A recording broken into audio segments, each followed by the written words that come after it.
So, there I was. Not exactly buzzing about diving into a new job, especially since it was manning the graveyard shift at a 24-hour convenience store. After getting the boot from my last job and riding the roller coaster from hell that was my recent breakup, I was pretty much scraping the bottom of the barrel here. The store was this forgotten little spot on the outskirts of town, the kind of place where the most exciting event was probably someone choosing to buy the name brand chips instead of the discount ones. My first few nights were as thrilling as watching paint dry. I stocked shelves, mopped up mystery spills, and occasionally rang up a customer or two. Danny, the manager, thought the night shift's snail pace was a blessing. He was this laid-back dude who looked like he'd rather be anywhere but here, yet he seemed genuinely relieved that nothing weird ever happens around here. Famous last words, right? About a week in, things took a turn into the weird. Every night at 1 a.m., like clockwork, this beat-up old white van would pull into the parking lot and just sit there. Its windows were tinted darker than my ex's heart, making it impossible to see who or what was inside. And the creepiest part? No one ever got out. It just parked there until the first light of dawn started to creep in, and then it would vanish like a ghost.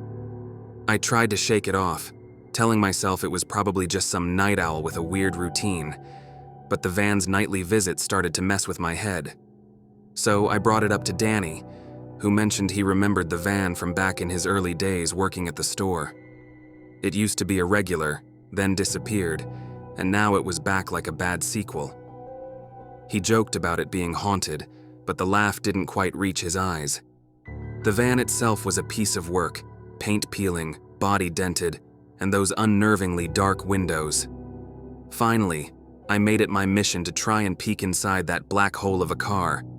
That was the night that everything went off script.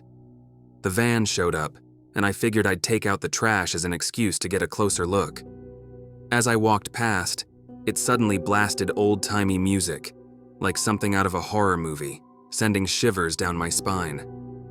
Thanks to the glare of its headlights, I still couldn't see inside, so I focused on my pretend task at hand. But as I tossed the trash, I saw the van's door slide open a bit, and a photo was tossed out, fluttering to the ground before the door slid shut again. My heart raced as the van's engine roared to life. It sped off, leaving me alone with the photo lying ominously on the ground. It was a picture of the store, taken decades ago, with a guy standing in front who bore an uncanny resemblance to a young Danny. The next day, I showed Danny the photo, and the color drained from his face. He admitted he'd seen it before, from his early days at the store, shown to him by some old-timer. He didn't dive into details, but it was clear he was rattled and more than eager to leave it in the past. After that night, the van never made another appearance. Life at the store went back to its mundane routine, but Danny and I were changed. We'd occasionally catch each other's eye around 1 a.m., sharing a look, holding our breath, and waiting. A silence that said, "You remember, right?" Eventually, I moved on to a new job, and Danny and I lost touch. Then, one evening, a couple of years later, as I was closing up for the night, a familiar old battered white van pulled into the lot. My heart skipped a beat. I watched, frozen, as the door began to creak open. A photo was dropped to the ground, and the van drove off. I went over to take a look. This one was of me standing outside the convenience store, looking directly at where the van would park, taken on a night when it wasn't actually there. Or so I had thought. I stood there, the photo in my hand, the van's taillights a fading red in the distance. I took a deep breath as I realized this was far from over.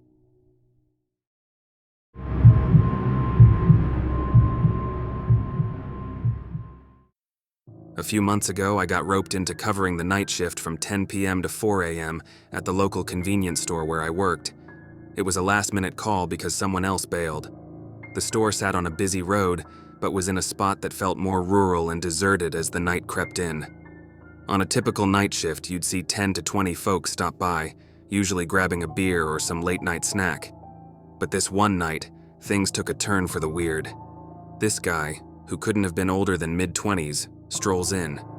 Right off the bat, he's off kilter, belting out these loud, clicking noises. I assumed he had some kind of mental disability, so I felt this wave of sympathy for the dude. He ambles up to the counter, doesn't pick up a single thing, just stands there staring at me. Well, not strictly at me. His head tilted my way, but his eyes, they're glued to the floor. I won't lie, it was unsettling. I tried to strike up some sort of conversation, but all I got back were those loud clicking sounds. Peeking outside, hoping maybe he wasn't alone, I found the parking lot empty. He must have walked here. He just stood there making noises, looking down, until I tried to nudge him out the door with a free bag of cookies and a gentle hint to leave. Meanwhile, I'm scrambling, thinking I should call someone to help him. But who? Then, as suddenly as he appeared, he spun around and left.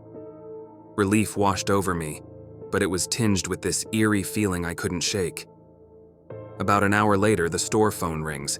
I answer, only to be greeted by those same clicking sounds. It was him. My heart skipped. Had to be a prank, right? I hung up, trying to brush it off, but paranoia had already sunk its claws in. I kept checking the windows, feeling his eyes on me until my shift ended. My coworker Reggie arrived a few minutes before 4. I said nothing about the weird dude and bolted for home, more than ready to put this shift behind me. As soon as I walked inside, my cell phone rings. It's the store. I could only imagine something's gone wrong as I braced myself and answered. It was that voice again making the weird clicking sounds. What the hell, I thought, and quickly hung up. Now I'm really freaking out. How did he get my number? And what was he doing calling from the store phone? I sit on my sofa for a bit, trying to process, but I felt like I was being watched even though all the blinds were closed. I jumped at every strange sound I heard. After a few minutes, with shaking hands, I dialed the store back. Reggie answered after a couple of rings. I asked him if he had just called a few minutes ago. He says no. I repeatedly quizzed him about it, but he claimed he didn't know what I was talking about. I finally hung up and decided I needed to get some sleep, hoping this would all make sense when I woke up. It didn't. Weeks passed, and nothing more ever came of it. I had almost forgotten about the incident until this one day when I heard some weird noises coming from my basement. It was the first time I'd been down there in a while. I walked down to discover white index cards laid out neatly on the concrete floor. I picked one up to look at it and realized it was the address of the convenience store where I worked.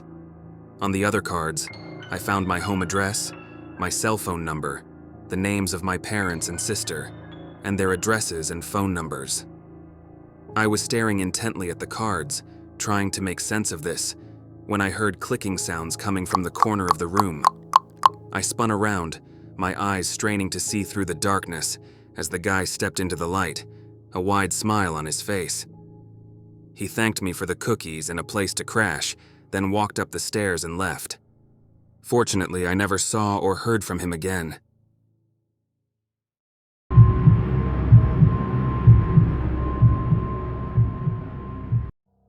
I gotta share this because honestly, I haven't been able to shake it off, and maybe typing it out will help me process it, or at least give you guys some chills. I work for one of those private security companies patrolling various neighborhoods in and around our small city. Many homes are vacation places popular with the Airbnb crowd, since there's many popular ski resorts nearby. Most of the time, I'm responding to alarms from our various clients at their homes, vacation cabins, or businesses. Last night around 1 a.m., my dispatcher sent me to check out an alert at this cabin about 15 miles outside town. It's a vacation home, so the owners lived a couple hundred miles away. It's pretty deserted, with most of the houses tucked deep in the woods. I get there, and it's pitch black. No lights are visible anywhere around the property. I grab my flashlight, step out of the car, and do a preliminary walk around the perimeter. Then, I spot the open door at the back of the house. Armed with nothing but pepper spray and my dimming flashlight, I step inside, thinking maybe a burglar's about to get a face full of mace. I enter through the open door and quickly clear the basement, finding nothing suspicious. Then, my phone rings, and I nearly jump out of my skin. It's the dispatcher. Another open door alert went off while I was searching the basement. She asked if I'd opened any other doors. I told her no, I hadn't touched a thing. She told me to check the entire house, and I asked her if she could send another patrol car over as backup. She tells me the closest one was about 20 minutes away. Shit, I'm thinking, I'm on my own. I'm not gonna lie, I'm starting to feel like I'm in over my head. But I muscle up the courage, head upstairs and start looking around, checking all the doors and windows. I search the place top to bottom but find nothing suspicious. There were no open doors and no signs of a break-in. But then, as I'm about to leave, I spot these footprints on the floor near the basement door where I'd entered. The footprints are much smaller than mine, and I'm almost positive they weren't there when I arrived. Heart pounding, I decide to do another sweep. I follow the footprints from the back door into the living room area, where the trail ends abruptly. I'm positive now those footprints weren't there before. Panic sets in. I'm looking around, but the room is empty, although I feel like there's someone there. Watching. Waiting. I search it from top to bottom but can't find anyone. No open doors or windows, nothing to indicate a break-in. I report back to dispatch, letting them know everything is fine. During this time, they haven't received any further alerts. I head back out to my patrol car to write up the report. As I sit there, I glance in the rearview mirror and see movement, like a figure darting past. I'm scared as hell, but I grab my flashlight and step out of the car, swinging the light back and forth. I don't see anyone, but they could easily have been hiding behind the trees since there's nothing but woods back there. There's no way I'm going to start searching around in the forest at night. I get back into my car and head towards town. The next night, we received another alert from the same house. They routed the call to me since I'm most familiar with the home from the previous night's call.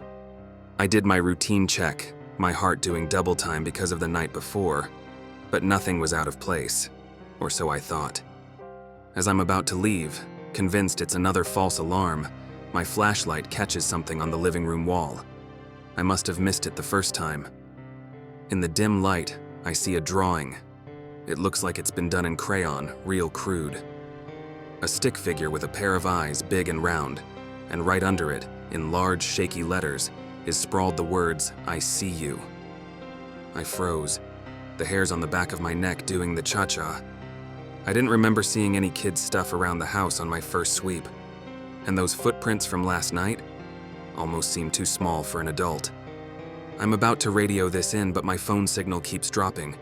As I'm standing there trying to make sense of it all, I hear a soft giggle coming from somewhere behind me in the house. I whip around, flashlight slicing through the dark, but nothing is there. Just me in the shadows, and that eerie feeling of not being alone. I didn't stick around to find out more. I book it out of there, back to my car, and didn't stop until I hit the city's lights.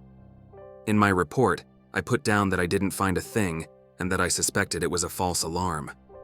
If I were to speculate about the first night, I'd guess the back door was left unlocked, allowing someone to enter.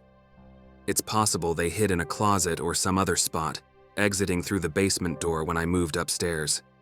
This could explain the footprints that appeared after I'd already searched the property. As for the second night and that stick figure drawn on the wall and the giggling, I have no explanation for that. I guess it's possible the stress and isolation of my night shifts had begun to fracture my grip on reality. Thanks for watching, and please subscribe.